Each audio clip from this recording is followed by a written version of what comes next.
الحمد بكل الفقر والذلة والهوان وبكل ما يتقرب العبد به القربان في السراء وحينما صار فيه الحيران من رزايا البلية عند الطوفان والطوقان على سلك ما أنزل في أحسن الحديث من البيان أو خلق ما سير فيه سيد الأنعام الحمد في كل حين من الأحيان عدد ما في الكون من الأعيان منذ تكوين العرش على الماء قبل الكلم كان الله ولم يكن معه شيء من الأكوان الحمد ما دامت السماوات والأرض إلى يوم الامتحان يكرم الرجل فيه أو يهان الحمد على ما كرم بني آدم أشرف الأكوان وصب عليهم نعمه الباكرة بالامتنان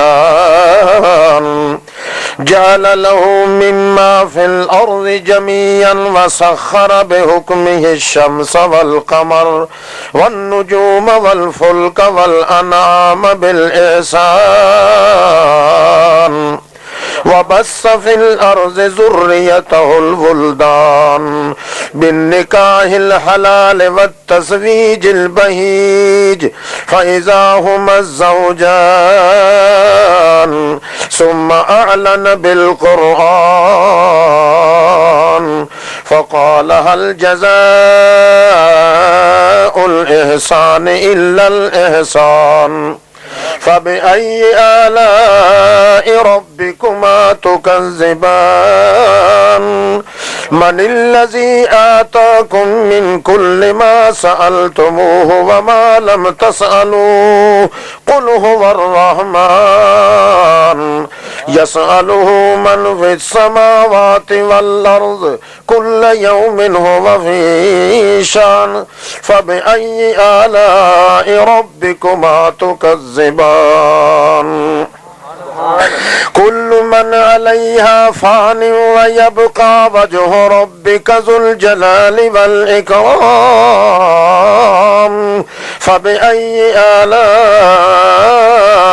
ربكما تكذبان فأينما كنتم تدعون من دون الله معشر الكفران لا يسمعوا دعاءكم ولو سمعوا ما استجابوا لكم أيها اللهفان أموات غير أحياء وما يشعرون أيان يبعثون يا عابد الشيطان هل من رقيب عزيز سميع بصير عليم خبير كبير لطيف قريب سوى الحنان والمنان إلى أي معبود تولهون يا عباد الإنس والجان تشركون بالله المنفرد باسمه الأسماء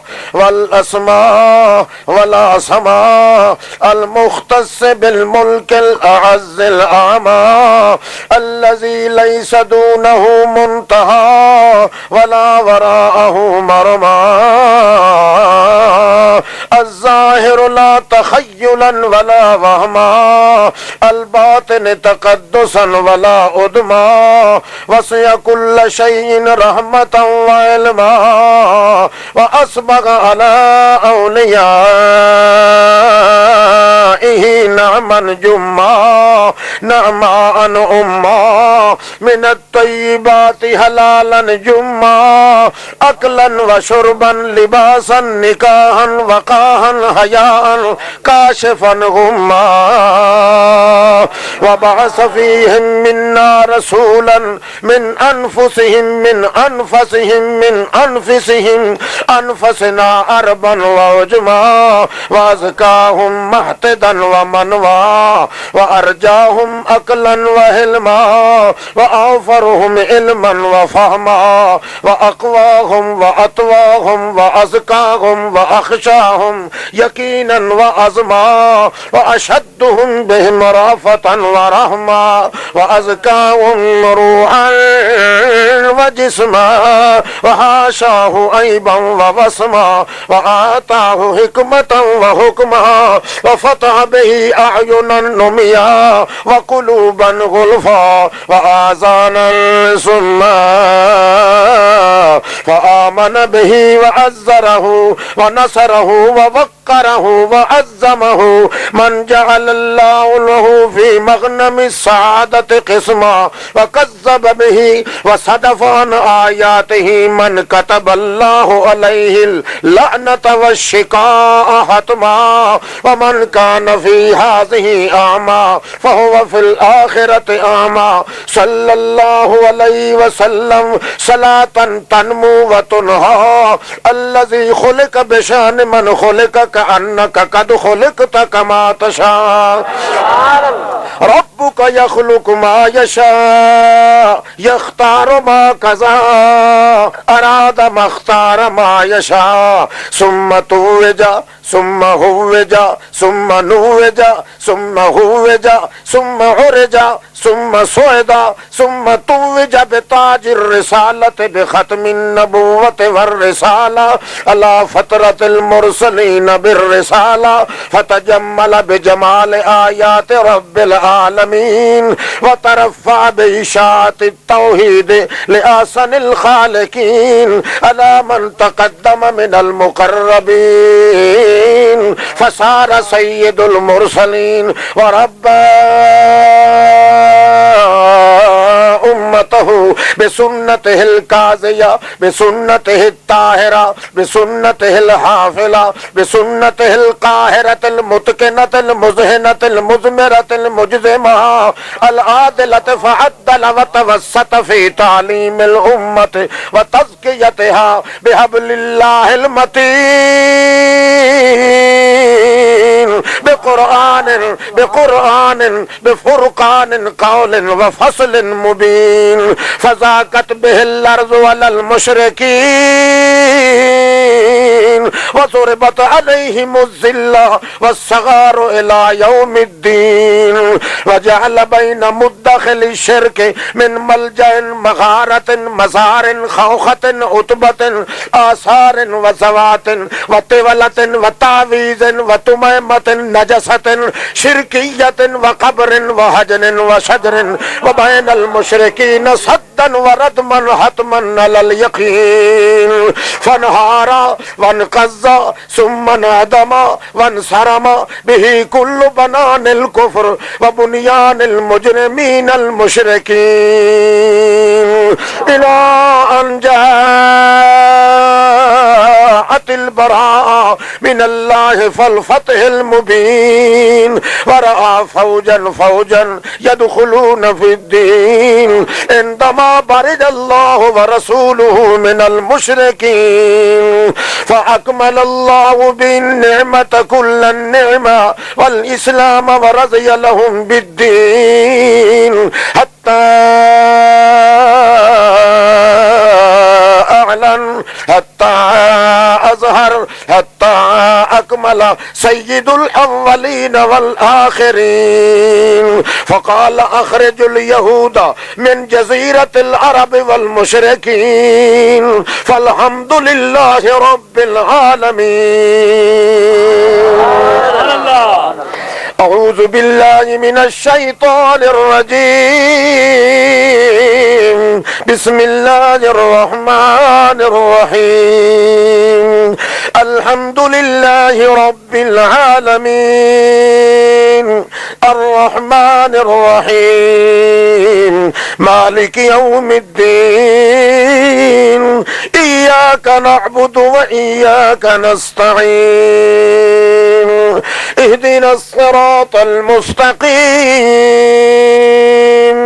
صراط الذین انعمت علیہم غیر المغضوب علیہم ولا الضالین.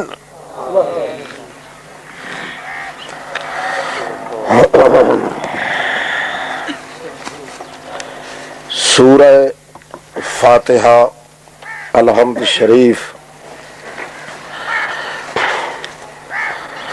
جو قرآن مقدس کا افتتاحیہ ہے اور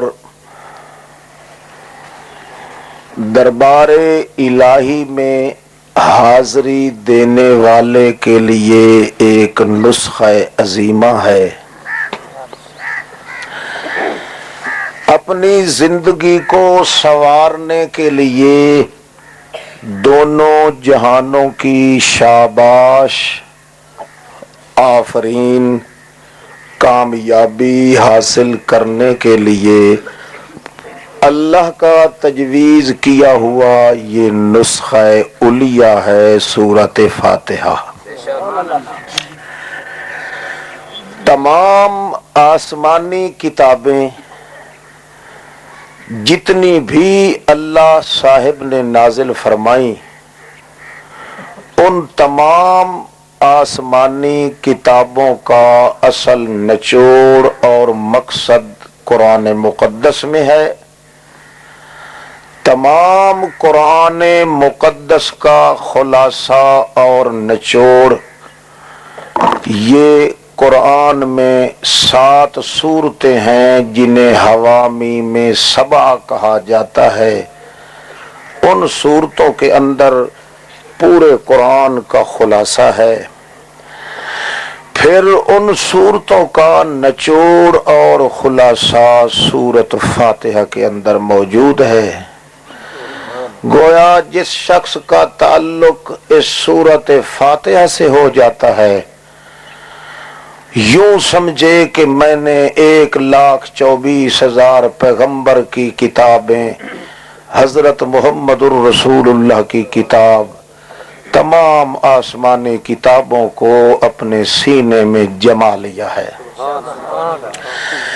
چنانچہ جتنی آسمانی کتابیں تھیں تمام کا مقصودی مسئلہ تھا صراط مستقیم.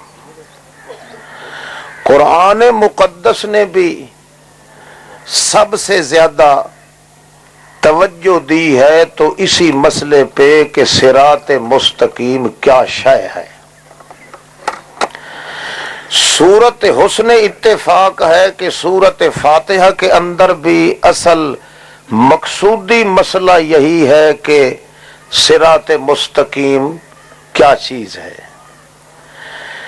شیطان نے بھی سب سے پہلے اللہ کے دربار میں اللہ کے مقابلے میں کھڑے ہو کے یہی دعویٰ کیا تھا کہ تو نے مجھے لعنتی تو بنا دیا ہے مگر میں اس کا انتقام لوں گا کہ تیرے بندوں کو صراط مستقیم پہ نہیں رہنے دوں گا. معلوم ہوتا ہے کہ صراط مستقیم کوئی ایسا مرکزی نقطہ ہے اللہ کے دربار میں کہ اس کے بغیر آدمی کی زندگی انسانوں والی زندگی نہیں ہو سکتی. اس کے بغیر کوئی آدمی کسی جماعت میں داخل ہو جائے, کسی پارٹی میں داخل ہو جائے, کسی فرقہ میں داخل ہو جائے, جب تک صراط مستقیم کی پہچان نہ ہو جائے اس وقت تک وہ مسلمان تو رہا درکنار, وہ اللہ کے کاغذوں میں انسان بھی نہیں ہوتا. اس لیے سورۃ فاتحہ کے اندر کیا کچھ ہے.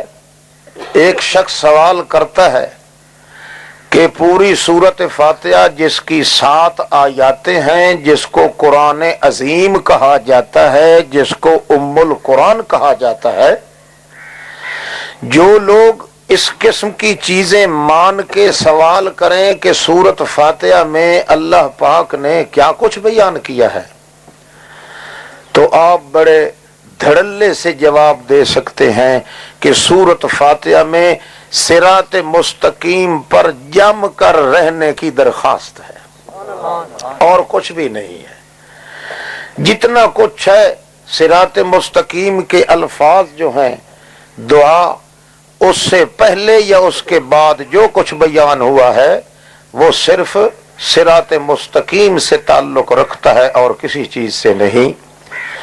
آپ نے علماء کرام نے، جن کی خدمت میں بصد معذرت عرض کنا ہوں کہ آپ نے پہلے لفظی ترجمہ اور تفسیری ترجمہ کے طور پہ پڑھا ہے، آج آپ سورت فاتحہ کو اصل مقصودی طور پہ بیان کے اندر کیا کچھ ہوا ہے اس سلسلے میں آپ پڑھ رہے ہیں، جس موقع پہ ہم گویا ختم قرآن کا یہ اعلان کر چکے ہیں۔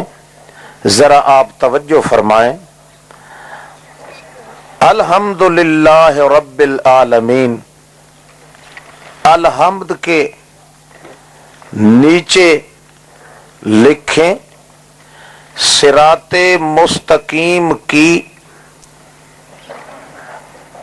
پہلی صفت،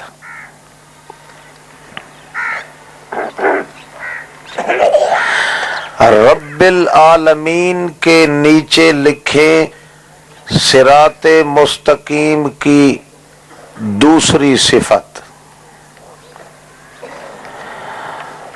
الرحمن الرحیم کے نیچے لکھیں صراط مستقیم کی تیسری صفت،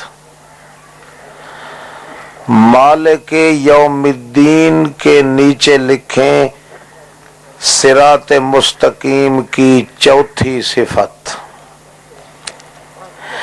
ایاک نعبد و ایاک نستعین کے نیچے لکھیں صراط مستقیم، اہدنا الصراط المستقیم کے نیچے لکھیں صراط مستقیم پر جم کر رہنے کی درخواست، صراط الذین انعمت علیہم کے نیچے لکھیں صراط مستقیم پر چلنے والوں کا حوالہ، غیر المغضوب علیہم ولا الضالین کے نیچے لکھیں صراط مستقیم کے دشمنوں سے بائیکاٹ۔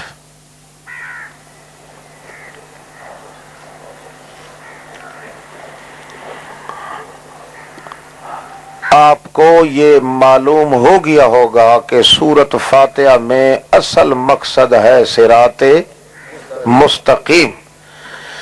صراط کہتے ہیں راستہ کو، اور جو راستہ مستقیم ہو اس کے لیے علامات اور نشانیاں ہیں۔ صراط مستقیم وہ راستہ ہوتا ہے جس راستے میں ٹیڑھ پن نہ ہو، کجی نہ ہو۔ دوسری صفت صراط مستقیم میں ہوتی ہے کہ وہ کبھی پرانا نہ ہو۔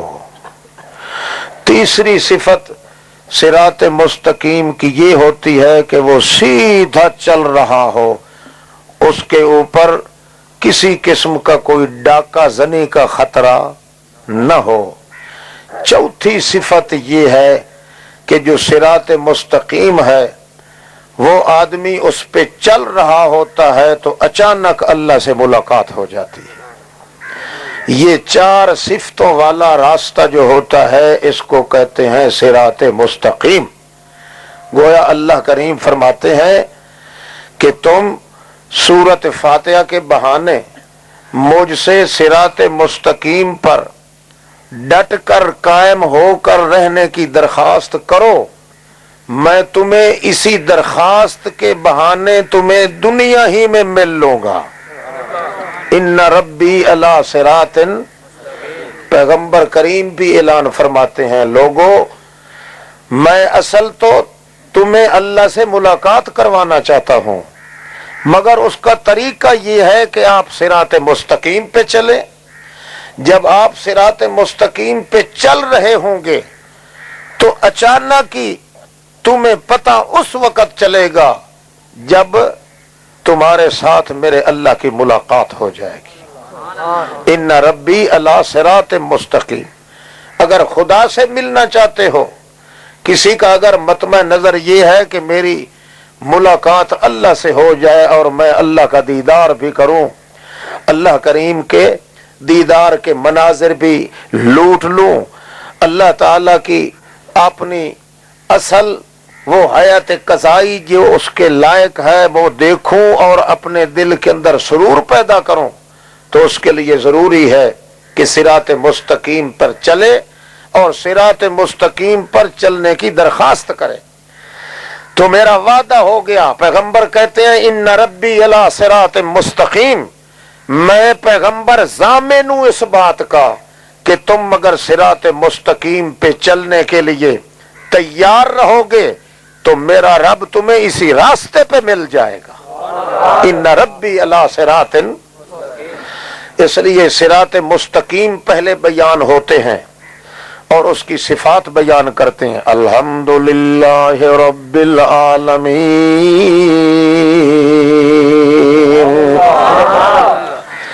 الحمدللہ الحمدللہ رب العالمین، اونچے اونچے کمال سارے اللہ کے، حمد کہتے ہیں اونچے کمال کو، اونچا بھی ہو اور کامل بھی ہو جس تک کوئی پہنچ نہ سکے۔ الحمدللہ اونچے اونچے کمال سارے کس کے؟ اللہ کے۔ پہلی صفت یہ ہے کہ جو صراط مستقیم پہ آنا چاہتا ہے وہ یہ تسلیم کرے کہ اونچے اونچے کمال کس کے؟ نہ کسی نبی کا کمال اونچا، نہ کسی فرشتے کا کمال اونچا۔ الحمدللہ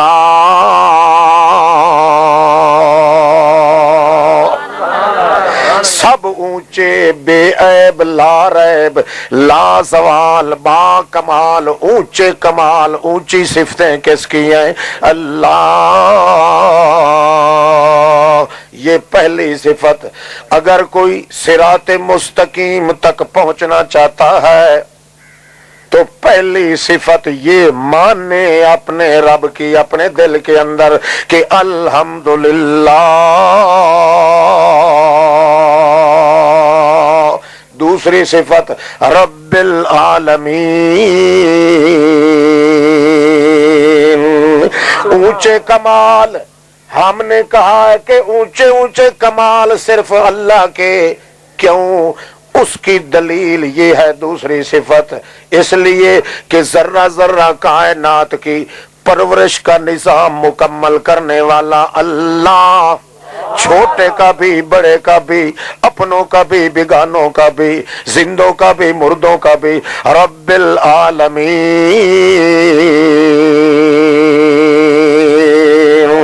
ذرہ ذرہ کائنات کا، چاہے کوئی اندھیرے میں ہو، چاہے کوئی اجالے میں ہو، چاہے کوئی سمندروں میں ہو، چاہے کوئی بحر میں ہو، چاہے کوئی جنگلوں میں ہو، چاہے کوئی سطوتوں میں ہو، چاہے کوئی آسمانوں میں ہو، چاہے کوئی محدد افلاک میں ہو، چاہے محدد توراس میں ہو، چاہے ازبیات میں ہو، چاہے فلکیات میں ہو، چاہے شجریات میں ہو، چاہے سمندروں میں، چاہے گھوروں میں، چاہے چکروں میں، چاہے کہیں بھی ہو، رب العالمین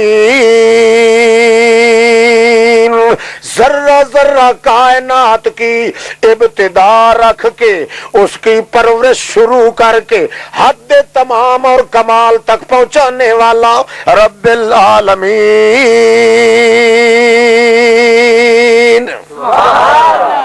دوسری صفت بھی مان کے آؤ جو شخص یہ کہے کہ میری پرورش میرا پیر کر رہا ہے، میری طرف نظر کرم رسول کر رہا ہے، اس کافر کو کبھی صراط مستقیم نصیب نہیں ہوگا۔ اس کو نصیب ہوگا جو کہے گا رب العالمین، ذرہ ذرہ کائنات پہ نظر کرم ہے تو میرے اللہ کی، ایک ایک ذرہ ذرہ کائنات کو دکھ سکھ کی حالت میں سنبھالتا ہے تو میرا اللہ سنبھالتا ہے، مردوں کو بھی زندوں کو بھی، خشکی میں بھی خشکی میں بھی، رزقے میں بھی اسکے میں بھی، ابر میں بھی جبر میں بھی، نہر میں بھی زہر میں بھی، عصر میں بھی ظہر میں بھی، عشاء میں بھی فجر میں بھی، رب العالمین۔ اور جس کا یہ خیال ہو کہ کوئی نبی، کوئی فرشتہ، کوئی ولی، کوئی مردہ، کوئی مردہ، کوئی زندہ، کوئی چھوٹا یا بڑا، اس کی نظر کرم سے میں زندہ ہو رہا ہوں، اس کی امید، اس پر امیدیں لگا کے زندہ ہو رہا ہوں، وہ اگر نظر کرم نہ کرے، وہ اگر تھوکے اور پھوکے نہیں میرے اوپر، وہ اگر میرے حق کے اندر دعا نہ کرے، وہ اس کی مہربانی کی نظر ہو نہ ہو تو میں تو انسان بھی نہیں۔ اللہ فرماتے ہیں اس خنزیر کو میرے راستے پہ آنے کی گنجائش کوئی نہیں، اس لیے وہ پہلے اقرار کرے الحمدللہ رب العالمین۔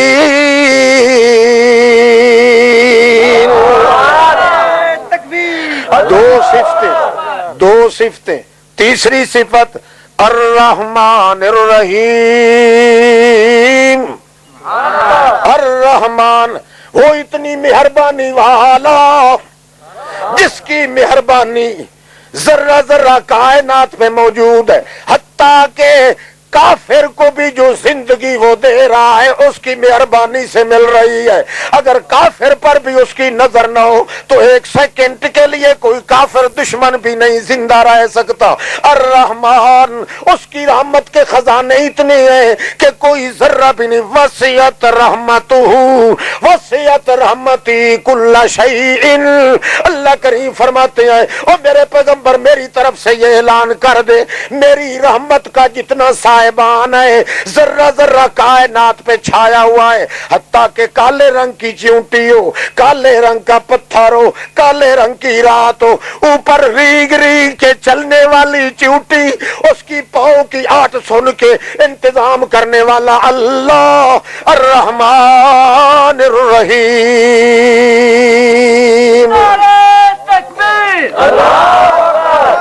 یہ ساری صفات بیان ہو رہی ہیں کس کی؟ صراط۔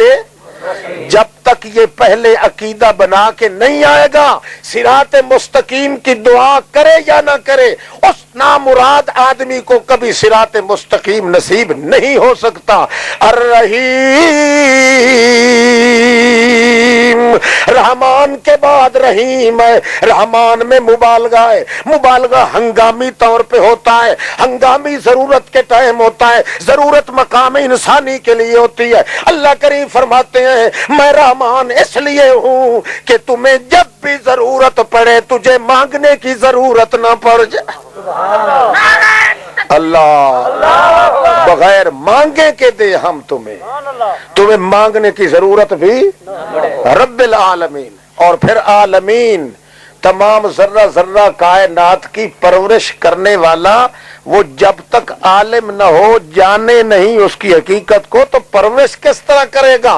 اس لیے ساتھ ساتھ اللہ کریم وہ صفات بیان کر رہے ہیں تاکہ آدمی جب صراط مستقیم پہ پہنچے تو اس وقت یا اقرار کرے صراط مستقیم کا، اور ادھر سے آواز آئے بندے صراط مستقیم پہ چلنے کے لیے، صفات پہ عمل کرنے کے لیے، اپنے شرائط کو اپنے اندر سمانے کے لیے تو نے اقرار کیا ہے، اب میں تیری انتظار میں ہوں، مانگنا تیرا کام ہے، دینا میرا کام ہے۔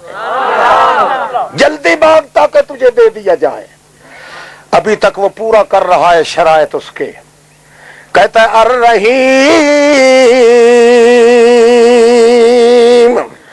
تیری رحمت بے پایا ایسی بے کنار، حالانکہ تیرے اور میرے درمیان نسبت بھی کوئی نہیں میرے اللہ، تو بے نیاز ہے میں نیاز مند ہوں، تو با مزاج ہے میرے اندر احتیاج ہے، تیری شاذوری میری کمزوری، تیری زبردستی میری مجبور، تیری زبردستی میری مجبوری، تیرا اقتدار ہے مجھے انتظار ہے، تو با اختیار ہے میرا افتقار ہے، تیرا مقام پار ہے میں تو ابھی اروار ہوں، اے میرے اللہ تیری شہنشاہی کا مقابلہ کون کر سکتا ہے؟ چاہے کوئی چھوٹے ہوں یا بڑے ہوں، زندہ ہوں یا مردے ہوں، اپنے ہوں یا بیگانے ہوں، میں اس لیے درخواست کر رہا ہوں الرحیم،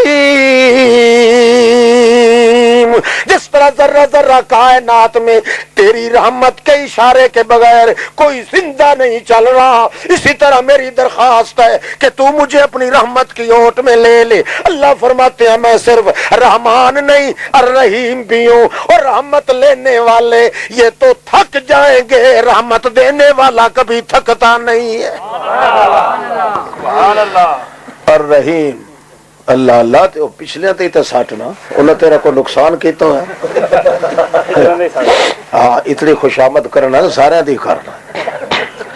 اللہ تین صفتیں، چوتھی صفت، ہاں بندہ جس وقت چلتا چلتا خیال آتا ہے کہ اس دنیا کے اندر تو میرے اللہ تیرا ثانی اور کوئی نہیں، ابھی سے یہ اقرار کر رہا ہے کہ جو تیری اونچی صفت میں کسی کو شریک کرتے ہیں، جو تیری ربوبیت میں شریک کرتے ہیں، جو تیری رحمت میں شریک کرتے ہیں، جو تیرے تقدس میں شریک کرتے ہیں، جو تیری تعلی اور تجلی میں شریک کرتے ہیں، جو تیرے تعال میں شریک کرتے ہیں، جو تیری جد و بزرگی میں شریک کرتے ہیں، جو تیری رحمت و تقدس میں شریک کرتے ہیں، جو توحد اور تکبر میں شریک کرتے ہیں، جو تجبر و تفرد میں شریک کرتے ہیں، جو تنزر و تعبر میں شریک کرتے ہیں، میرا اس سے کوئی واسطہ نہیں، میں تو اس راستے پہ چل رہا ہوں جس راستے پہ مجھے شوق ہے کہ تیری میری ملاقات ہو جائے۔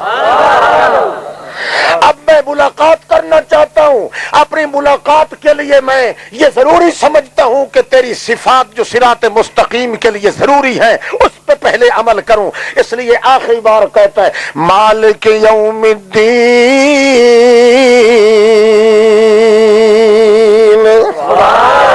میرا یہ عقیدہ ہے میرے اللہ کہ صرف دنیا پہ نہیں، مالک یوم الدین،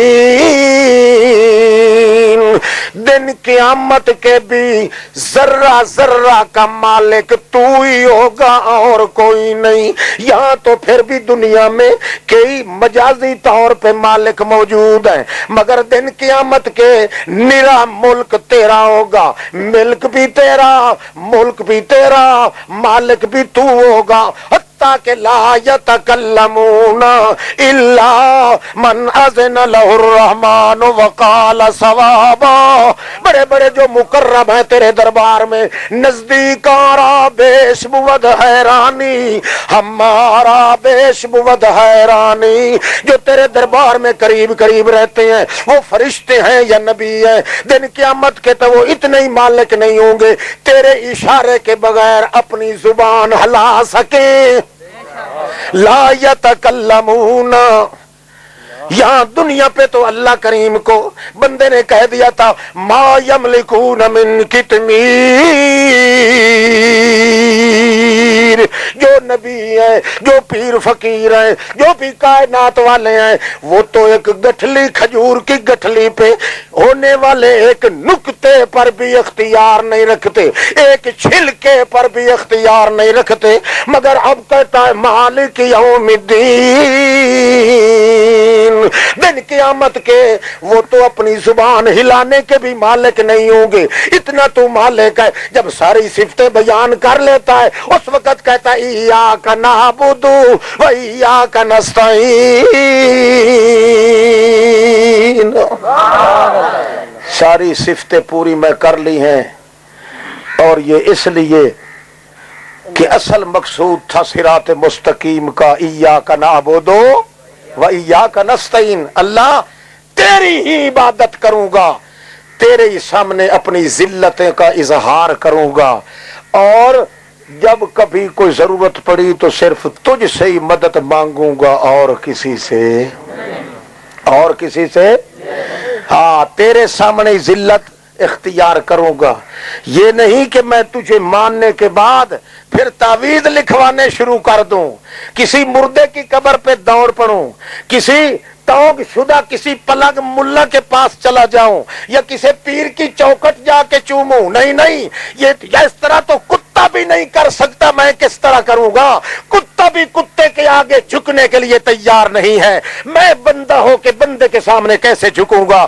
اس لیے میں صرف اقرار کرتا ہوں ایاک نعبد و ایاک نستعین، اگر ذلت اختیار کروں گا تو صرف تیرے سامنے کروں گا اور کسی کے سامنے نہیں کروں گا۔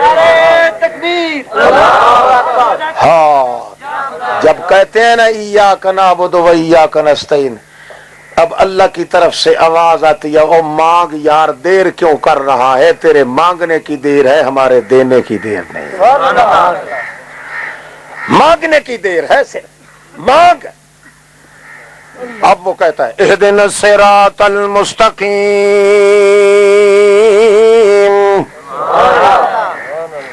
میں نے تمام صفتوں کا ذکر کیا میرے اللہ، اور میں نے اقرار کر رہا ہے کہ ایاک نعبد و ایاک نستعین، میں عبادت بھی کروں گا تو تیری، امداد بھی مانگوں گا تو تیری، یہ ہے صراط مستقیم۔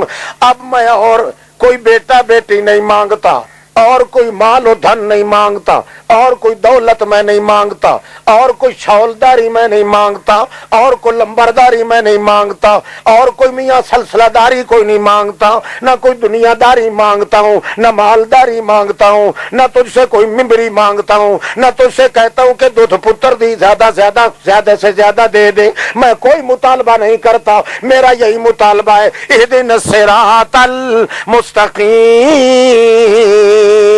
اسی راستے پہ مجھے پھبا کے رکھیو، اہدنا الصراط المستقیم، اسی راستہ پہ مجھے چلاتے رہیو، اسی راستے پہ مجھے جما کے رکھیو، میں کہیں بھٹکنے نہ آ جاؤں، کسی طرف پھٹک نہ پڑوں، ڈاکوؤں سے تو ضرور مجھے تو بچائے گا، کیونکہ صراط مستقیم ہے، اور صراط مستقیم وہ ہوتا ہے جو سیدھا بھی چل رہا ہو، ہر دن نئے ہر دن نیا بن کے چل رہا ہو، اور ہر دن ڈاکوؤں سے بھی محفوظ ہو کے چل رہا ہو، اور چوتھی صفت اس کی یہ ہے کہ اسی راستے پہ تو بھی مجھے ملے گا، اس لیے میں درخواست کر رہا ہوں اسی راستے پہ مجھے قائم رکھیو۔ پھر میں ایک حوالہ دیتا ہوں، لوگ جب تجھ سے مانگتے ہیں تو وسیلے پیش کرتے ہیں، اول تو تجھ سے مانگتے کوئی نہیں، اگر مانگے بھی تو وسیلے پیش کرتے ہیں اور کہتے ہیں فلانے بابے دی دھروئی ہے، فلانے بابے دا واسطہ ہی، پنجا تنا دا نام من، اپنے حبیب دا نام من۔ میں یوں نہیں کہوں گا، کیوں؟ یہ انسان کا کام نہیں ہے، کسی کتے کا بھی کام نہیں، میں ایسی بات نہیں کہوں گا، ہاں کوئی وسیلہ پیش نہیں کروں گا، البتہ تیری رحمت کے بھکاریوں کا حوالہ میں پیش کرتا ہوں۔ کیا کہتا ہوں؟ صراط الذین انعمت علیہم، صراط الذین انعمت علیہم، میں کوئی پہلی مرتبہ تیرے دروازے پہ مانگتا نہیں ہوں، بلکہ میں وسیلہ پیش نہیں کر رہا، ان کا حوالہ پیش کر کے مانگ رہا ہوں کہ پہلے بھی مجھ سے پہلے تیرے دربار سے بھیک مانگتے گئے ہیں، وہ مانگتے گئے تو جھولیاں بھر کے دیتا گیا۔ اگر یہی ثنا اور پیغام ملتا ہے میرے اللہ تو میں بھی ایک فقیر ہوں، غریب ہوں، میں بھی مانگ رہا ہوں جس طرح پہلے مانگنے والوں کی جھولیاں تو نے بھر دی ہیں، میں بھی تجھ سے مانگ رہا ہوں۔ کیا مانگ رہا ہوں؟ وہ یہی مانگ رہا ہوں کہ صراط مستقیم پہ مجھے ہمیشہ قائم دائم رکھیے میرے اللہ، میں کہیں کھسکنے نہ پاؤں۔ انعمت علیہم، جن لوگوں کے پہلے تیرے انعام ہے جن کے اوپر، وہ بھی تو آخر تیرے بندے تھے، اگر ان بھیک مانگنے والوں کو انہاں پینے انو جے دتا ہی تا میری جھولی چ وی پا، صراط الذین انعمت علیہم. آخر وہ بھی تیرے کو منگ دے گا کیڑے من النبیین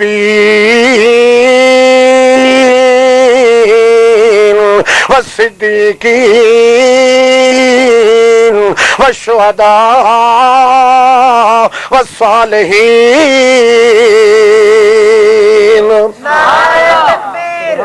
نبی بھی تیرے دروازے سے مانگتے گئے، شہید بھی تجھ سے مانگتے گئے، صدیق بھی تجھ سے مانگتے گئے، اولیاء بھی تجھ سے مانگتے گئے.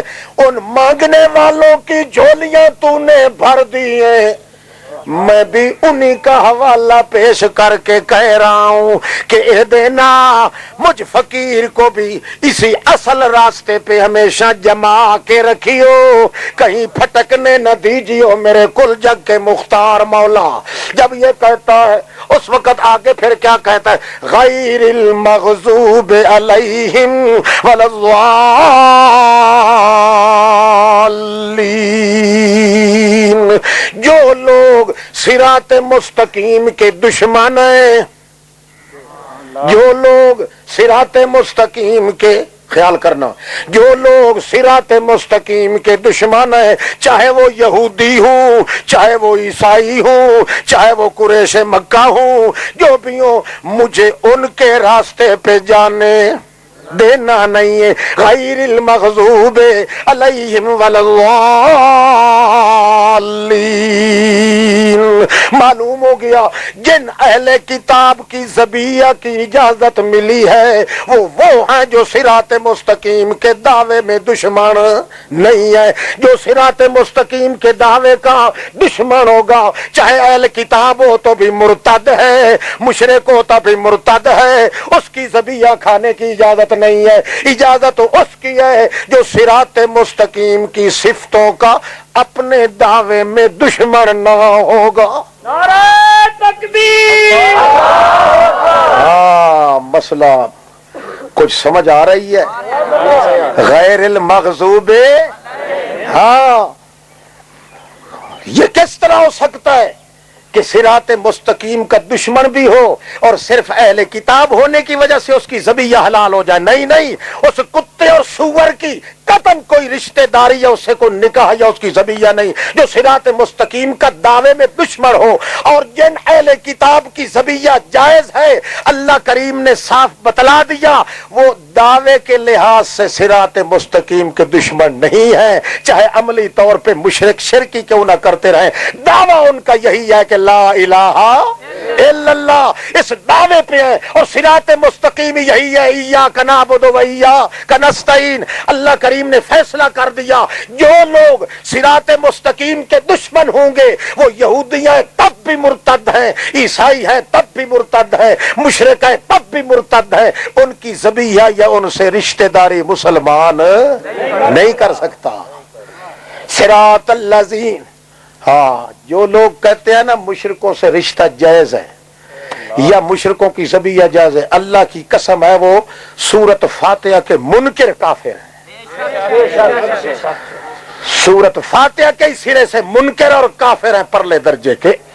یہ کس طرح ہو سکتا ہے؟ ادھر اللہ فرماوے کہ یہود و نصارہ جو مغضوب علیہم الضالین ہیں ان کے راستے سے پناہ مانگو اللہ کی، پھر وہی خدا کہے کہ ان کی ذبیحہ کھاؤ. یہ تو اکتفا تصیب پیدا ہو گیا، یہ تو التقاء ساقنین ہی نہیں التقاء جامعین پیدا ہو گیا اور تفارق مالتیات پیدا ہو گیا. اس لیے یہ بات واضح ہے. اللہ فرماتے ہیں مجھ سے صراط مستقیم کا راستہ مانگو، اور جو لوگ صراط مستقیم کے دشمن ہیں ان کے متعلق یہاں مجھے کہو کہ اللہ صراط مستقیم کے دشمنوں کی طرف مجھے جانے نہ دینا.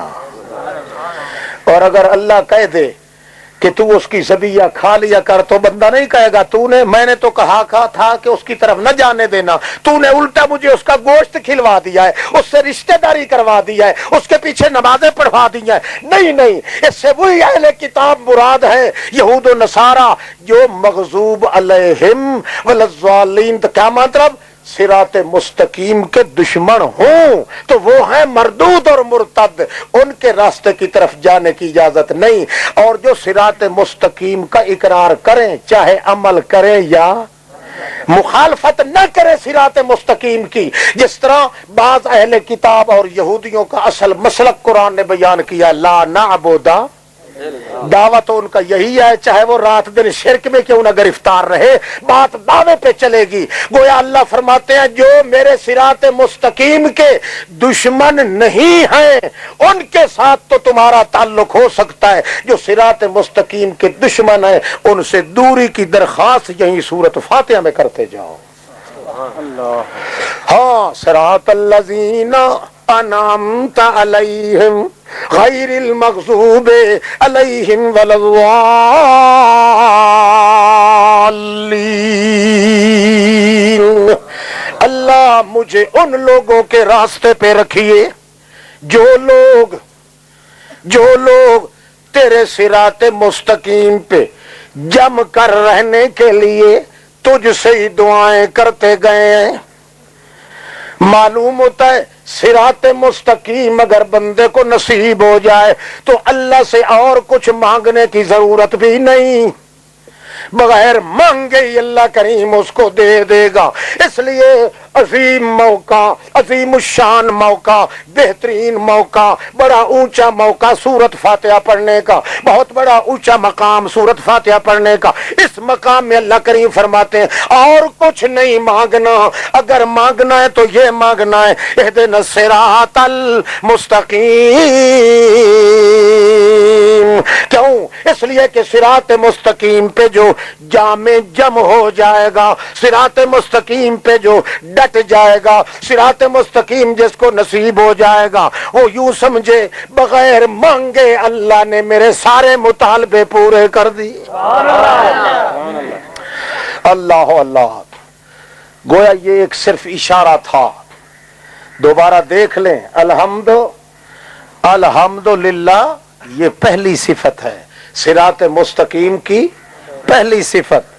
رب العالمین یہ صراط مستقیم کی دوسری صفت ہے۔